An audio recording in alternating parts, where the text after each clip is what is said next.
আসসালামু আলাইকুম প্রিয় ভিউয়ার্স, কৃষিজার অন্তর ইউটিউব চ্যানেলের পক্ষ থেকে জানাচ্ছি আন্তরিক প্রীতি ও শুভেচ্ছা।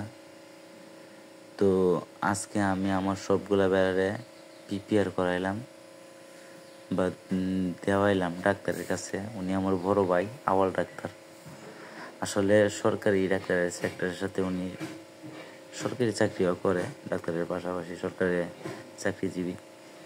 আসলে পিপিআর ভ্যাকসিনটা আপনারা হয়তো জানেন যে সরকারিভাবে আসে, যার কারণে ওইটা আমি আনতে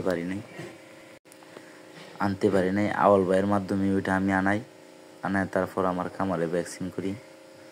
আসলে পিপিআর ভ্যাকসিনটা এমন একটা ভ্যাকসিন যেটা প্রত্যেক খামারিদের করে রাখা দরকার, বাধ্যতামূলক। তো আমিও আজকে আমার খামারের পিপিআর ভ্যাকসিনগুলো করাবো ইনশাল্লাহ। তো আপনারা যাদের ভেড়ার খামার আছে অবশ্যই ভেড়াগুলারে পিপিআর করিয়ে নেবেন। আর বর্তমান সময়ে মানে এখন থেকে আশ্বিন কাতি অগ্রহায়ণ পৌষ মাঘ, এই 3-4 মাস সবচেয়ে বেশি পিপিআর অ্যাটাক করে। তো যারা আগে করছিলেন পিপিআরটা, বর্তমানে আবার পিপিআর ভ্যাকসিনটা করিয়ে দিবেন। তো আসলে ওইটা করতে তেমন বেশি খরচ হয় না। আমার মোটামুটিভাবে মানে পিপিআর ভ্যাকসিন শুদ্ধা আওয়াল বাইরে কিছু টাকা দেওয়া শুদ্ধা আমার 700 টাকা খরচ হয়েছে। আমার সবগুলা বেড়ারে আমি পিপিআর করছি। তো আপনারাও বাধ্যতামূলক এই সময়ে সবগুলো বেড়ারে পিপিআর করেন। আসলে একটা খামারিদের অনেকগুলো দিক মানে লক্ষ্য রাখতে হয়। যদি আপনি পিপিআর না করেন তাহলে একটা ঝুঁকির মুখে পড়ার সম্ভাবনা থাকে, যার কারণে আপনাদের বিরাট লসের সম্মুখীন হতে পারে। তাই দয়া করে সবাই এই সময় অবশ্যই পিপিআর করিয়ে নেবেন। আসলে পিপিআর ভ্যাকসিনটা চাইলে আমিও দিতে পারি, কিন্তু যেহেতু আওয়াল ভাই নিয়ে এসে তাই আওয়াল বাইরে দিয়ে দেওয়াইতেছি। আর উনি অনেক বেশি অভিজ্ঞ। আমার খামারে যদি কোনো রকম কোনো মানে সমস্যায় পড়ি বড় ধরনের, তাহলে এই আওয়াল বাইরেই ডাকি। আমার বড় ভাই ডাকলেও পাওয়া যায়, মানে ডাক্তারও অনেক অভিজ্ঞ ডাক্তার। তো সবাই এই সময় পিপিআরটা করিয়ে নেবেন।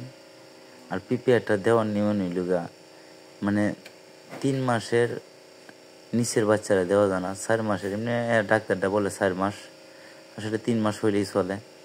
তো 3 মাসের নিচে বাচ্চাগুলোরে দেওয়াবেন না। আর এমনি সবগুলারে দেওয়া যায়, গর্ভবতী শুদ্ধ দেওয়া যায়। তো আসলে ওইটা তেমন ব্যয়বহুল না। আমি তো বললামই যে 700 টাকা খরচ হয়েছে। আর বর্তমানে কিন্তু ভাই প্রচণ্ড পরিমাণ গরম, মানে এরকম গরম যা বলার বাহুল্য রাখে না, প্রচুর পরিমাণ গরম। এই গরমে অবশ্যই ভেড়ারে ছায়াযুক্ত স্থানে রাখার চেষ্টা করবেন। যেহেতু প্রচুর পরিমাণ ভেড়া গরম, এই গরমে ভেড়ার অসুস্থ হয়ে যেতে পারে, পাতলা পায়খানা করতে পারে, যার কারণে ছায়াযুক্ত স্থানে রাখার চেষ্টা করবেন। তো দেখেন সবগুলো মানে ভেড়ারে পিপিআর করার পরে একটা চেক দিলাম, কই দেখি আরও কোনোটা বাকি আছে কিনা।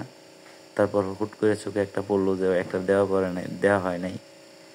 তারপর আমি ওইটা দিলাম আর কি। আবার আইনা কামার থেকে আইনে আবার একটা পিপিআরের আর প্রত্যেকটা 1 মিলি করে দিই। তো যেটা বাকি আছিল ওইটার আমি দিছি আবার। আসলে ওই জিনিসগুলা খেয়াল রাখতে হবে যে কখন পিপিআর করতে হবে না করতে হবে, কখন পারফেক্ট সময়। আসলে একজন খামারি সব কিছুর দিক লক্ষ্য লাগিয়ে তারপর খামারটা আগায় নিতে হয়। আর একজন প্রান্তিক খামারি বনার কৃষক বলেন, খামারিরা সবসময় সব ধরনের ট্রিটমেন্ট করে রাখে, যার কারণে যারা এবার কিনেন অবশ্যই খামারির কাছ থেকে কেনার চেষ্টা করবেন। 2 টাকা বেশি নিক তাও খামারিরা ভালো। আর বর্তমানে কে খামারিকে যে ব্যাপারী সেটা বোঝা বড়, তাই একটু জেনে বুঝে তারপর কই দিন ভেড়াগুলো যেখান থেকে কিনেন।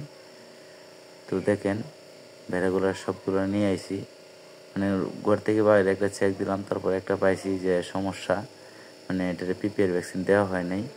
তারপর আমি নিজেই দিছি।